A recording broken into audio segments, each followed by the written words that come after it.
To understand this, you have to go back to what young brother here referred to as the house Negro and the field Negro back during slavery.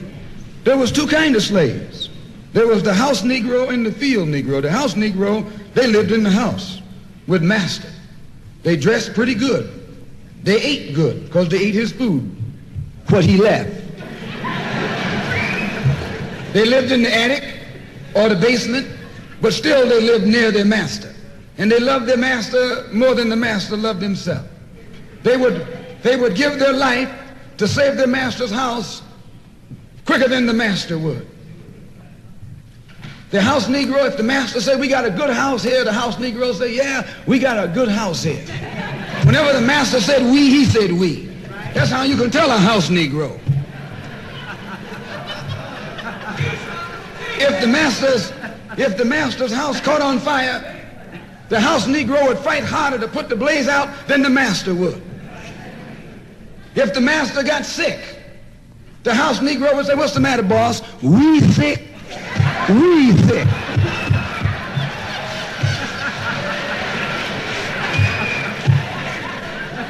He identified himself with his master more than his master identified with himself. And if you came to the house Negro and said, let's run away, let's escape, let's separate, that house Negro would look at you and say, man, you crazy. What you mean separate? Where is there a better house than this? Where can I wear better clothes than this? Where can I eat better food than this? That was that house Negro. In those days, he was called a house nigger. And that's what we call him today because we still got some house niggers running around here.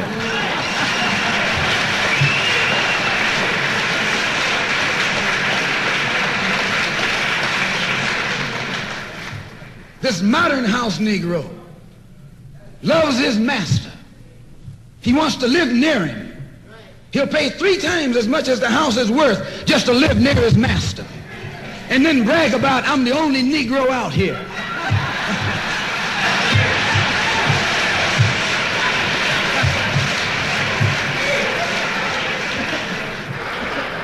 I'm the only one on my job. I'm the only one in this school. You nothing but a house Negro. And if someone come to you right now and say, let's separate, you say the same thing that the house Negro said on the plantation. What you mean separate? From America? This good white man? Where you gonna get a better job than you get here? I mean, this is what you say. I ain't left nothing in Africa. That's what you say. Why, you left your mind in Africa.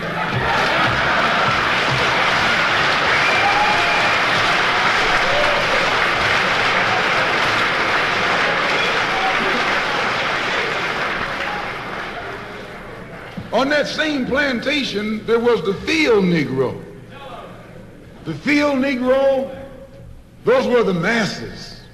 There was always more Negroes in the field than there was Negroes in the house. The Negro in the field caught hell. He ate leftovers. In the house, they ate high up on the hog. The Negro in the field didn't get nothing but what was left of the insides of the hog. They call them chitlins nowadays. In those days, they call them what they were, guts. That's what you were, a gut eater. And some of you all still gut eaters.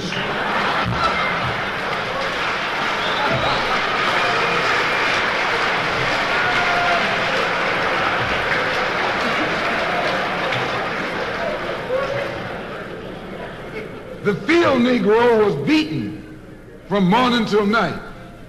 He lived in a shack, in a hut.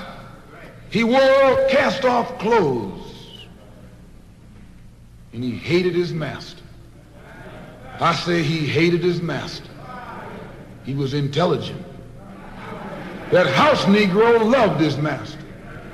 But that field Negro, remember, they were in the majority. And they hated the master. When the house caught on fire, he didn't try and put it out. That field Negro prayed for a wind. for a breeze. When the master got sick, the field Negro prayed that he died. If someone come to the field Negro and said, let's separate, let's run, he didn't say, where are we going? He said, any place is better than here.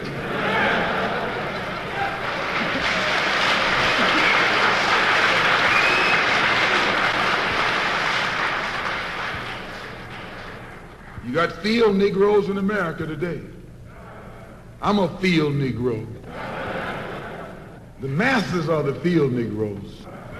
When they see this man's house on fire, you don't hear these little Negroes talking about our government is in trouble. They say the government is in trouble.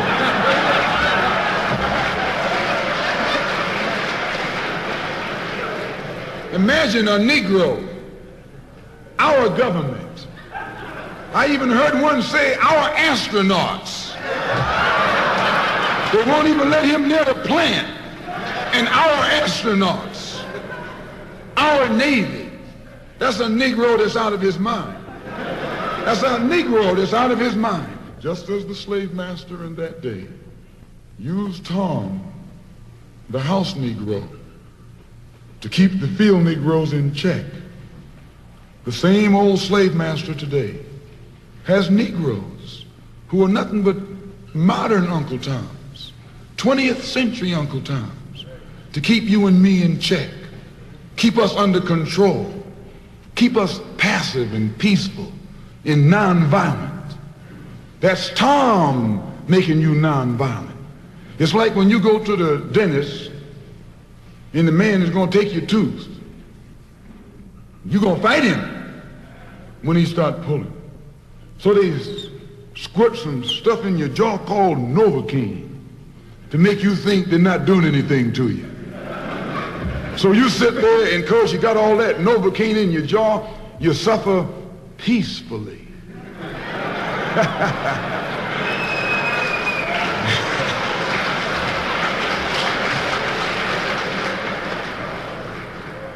Blood running all down your jaw. And you don't know what's happening because someone has taught you to suffer peacefully.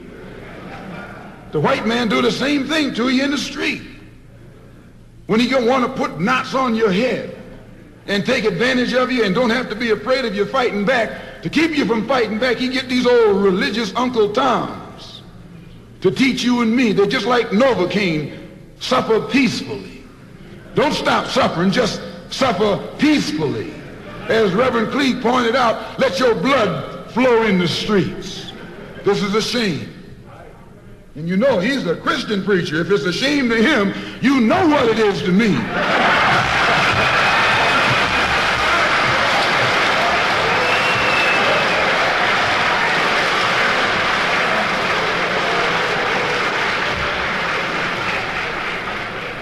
Because nothing in our book, the Quran, as you call it, Koran, teaches us to suffer peacefully. Our religion teaches us to be intelligent, be peaceful, be courteous, obey the law, respect everyone. But if someone puts his hand on you, send him to the cemetery.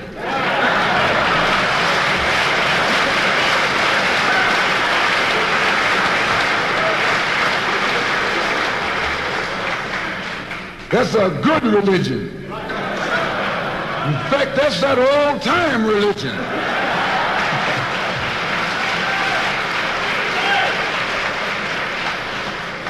That's the one that Ma and Pa used to talk about.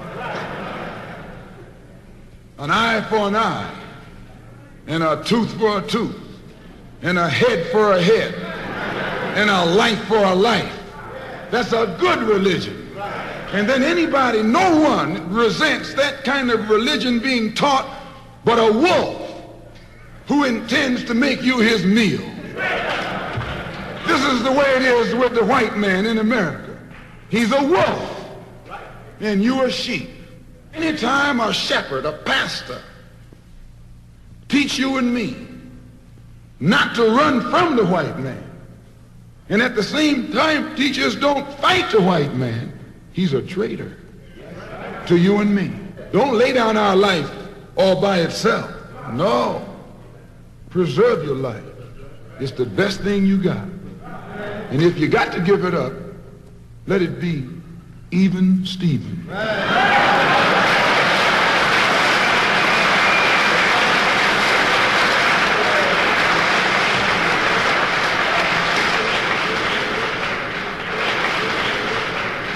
The slave master took Tom and dressed him well and fed him well and even gave him a little education. Gave him a long coat and a top hat and made all the other slaves look up to him. Then he used Tom to control them. The same strategy that was used in those days is used today by the same white man. He take a Negro, so-called Negro, and make him prominent, build him up, publicize him, make him a celebrity, and then he becomes a spokesman for Negroes and a Negro leader.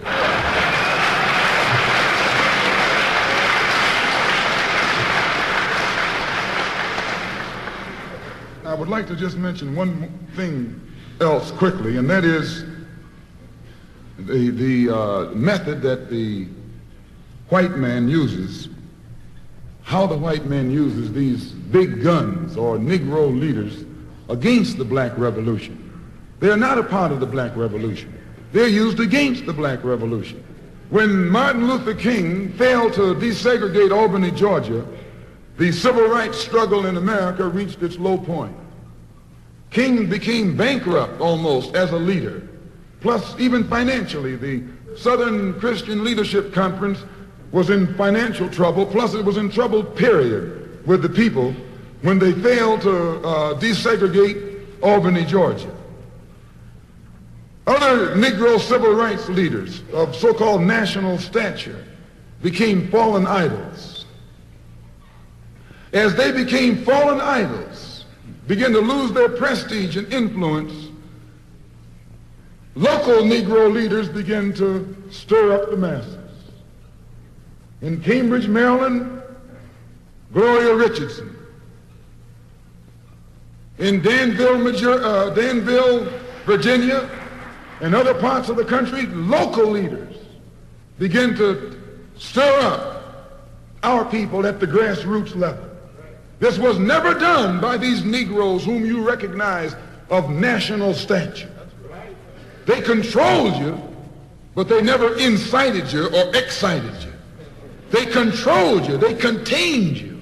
They kept you on the plantation. As soon as King failed in Birmingham, Negroes took to the streets.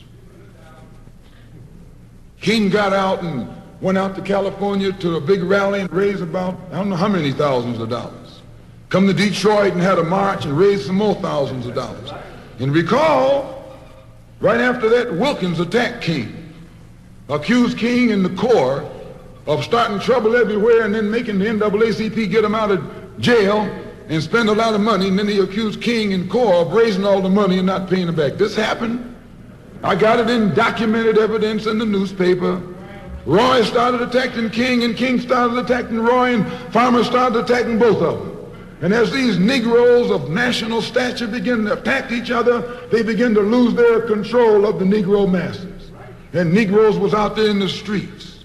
They was talking about, we're going to march on Washington. By the way, and right at that time, Birmingham had exploded, and the Negroes in Birmingham, remember, they also exploded. They began to stab the crackers in the back and bust them upside the head. Yes, they did. That's when Kennedy sent in the troops down in Birmingham. So, and right after that, Kennedy got on the television and said, this is a moral issue. That's when he said he's going to put out a civil rights bill. And when he mentioned civil rights bill and the Southern crackers started talking about they were going to boycott it or filibuster it, then the Negroes started talking about what? We're going to march on Washington, march on the Senate, march on the White House, march on the Congress, and tie it up, bring it to a halt. Don't let the government proceed. They even said they was going to go out to the airport and lay down on the runway and don't let no airplanes land. I'm telling you what they said. That was revolution. That was revolution. That was the black revolution. It was the grassroots out there in the street. Scared the white man to death. Scared the white power structure in Washington, D.C. to death. I was there. When they found out that this black steamroller was going to come down on the Capitol, they called in Wilkins. They called in Randolph. They called in these national Negro leaders that you respect and told them, call it off. Kennedy said, look, you all letting this thing go too far. And old Tom said, boss, I can't stop it because I didn't start it.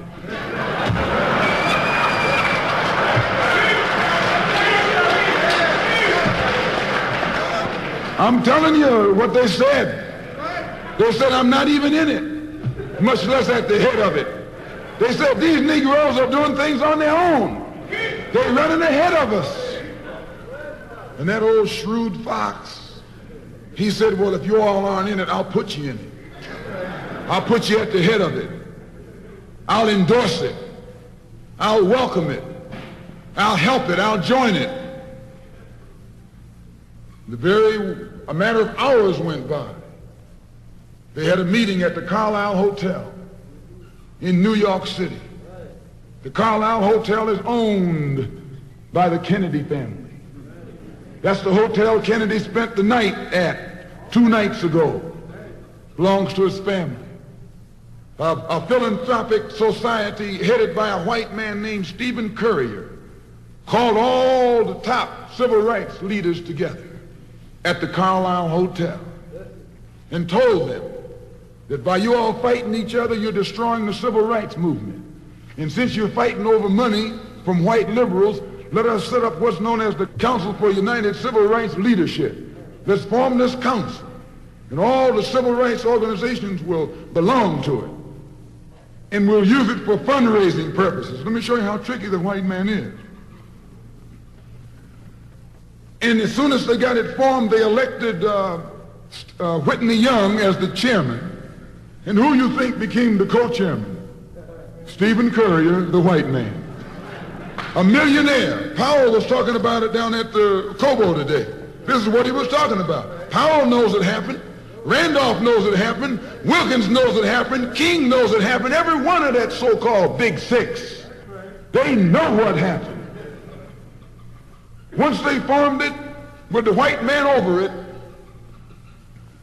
he promised them and gave them $800,000 to split up between the Big Six, and told them that after the march was over, they'd give them $700,000 more. $1.5 million split up between leaders that you've been following, going to jail for, crying crocodile tears for, and they've nothing but Frank James and Jesse James and brothers.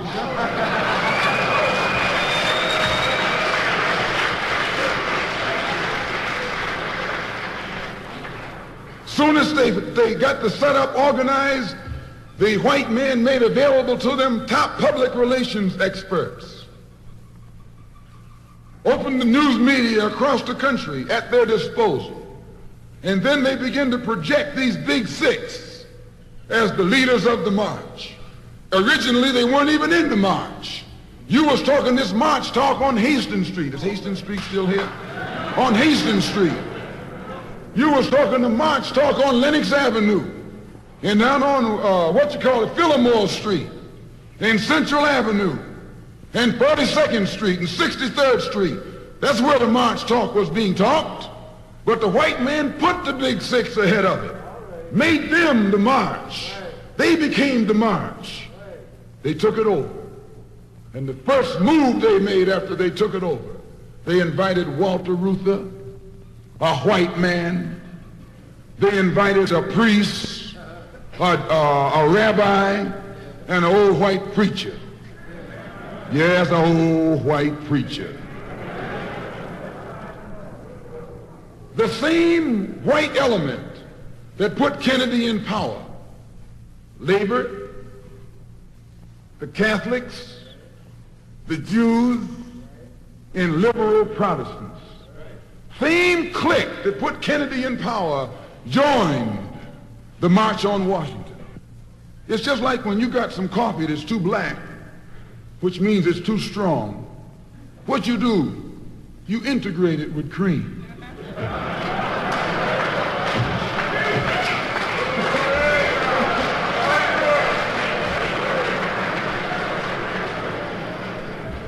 You make it weak. If you pour too much cream in, you won't even know you ever had coffee. It used to be hot, it becomes cool. It used to be strong, it becomes weak. It used to wake you up, now it'll put you to sleep.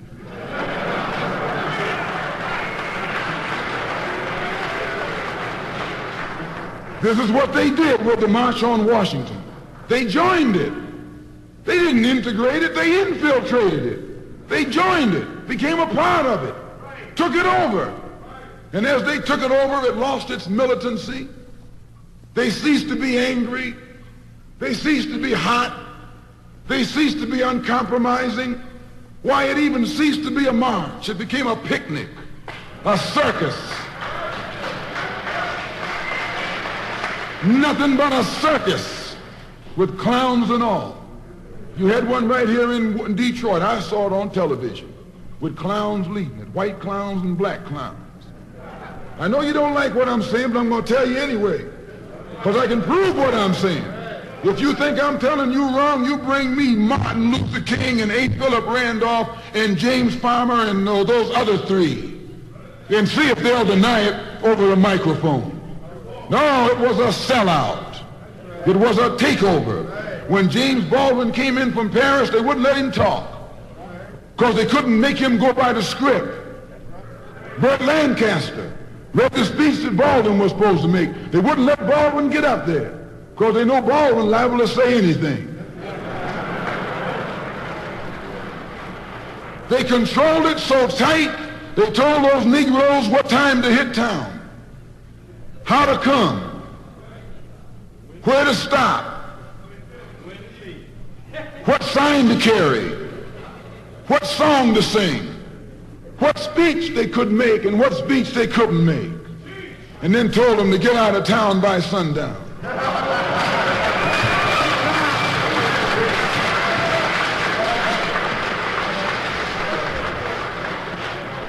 And every one of those Toms were out of town by sundown. Now, I know you don't like my saying this, but I can back it up. It was a circus, a performance. It beat anything Hollywood could ever do. The performance of the year. Ruther and those other three devils should get a Academy Award for the best actors because they acted like they really loved Negroes and fooled a whole lot of Negroes. And the 6 Negro leaders should get an award too for the best supporting cast.